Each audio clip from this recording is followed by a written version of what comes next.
नमस्कार प्रेक्षकांनो, प्रेमाची गोष्ट या मालिकेमध्ये येणाऱ्या भागामध्ये तुम्हाला पाहायला मिळेल की हा सागर आता एक खूप मोठा निर्णय घेताना तुम्हाला दिसणार आहे.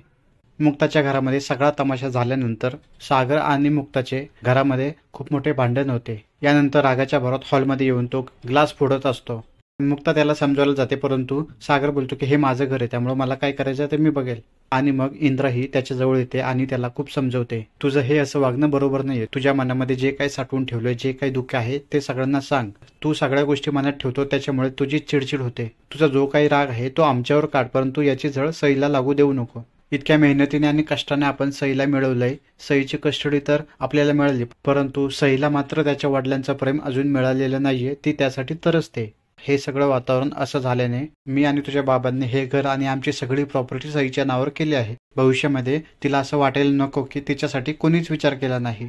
आणि सागरला खूप प्रेमाने समजवते. यानंतर मग सागर खूप इमोशनल होताना आपल्याला दिसतोय. आईबाबांचं या सईवर खूप प्रेम आहे, परंतु त्यांना सगळ्यांना कळलं की सई ही हर्षवर्धनची मुलगी आहे, तर त्यांना खूप त्रास होईल. या ठिकाणी सागर खूप इमोशनल होतो. हर्षवर्धन बोलला आणि त्यावर मी विश्वास ठेवला. तो नक्की खरं बोलतोय की खोटं हे मला बघायलाच पाहिजे. त्याची शहानिशा मला केलीच पाहिजे. आणि मग हा सागर सईची DNA टेस्ट करण्याचा खूप मोठा निर्णय घेताना आपल्याला दिसणार आहे.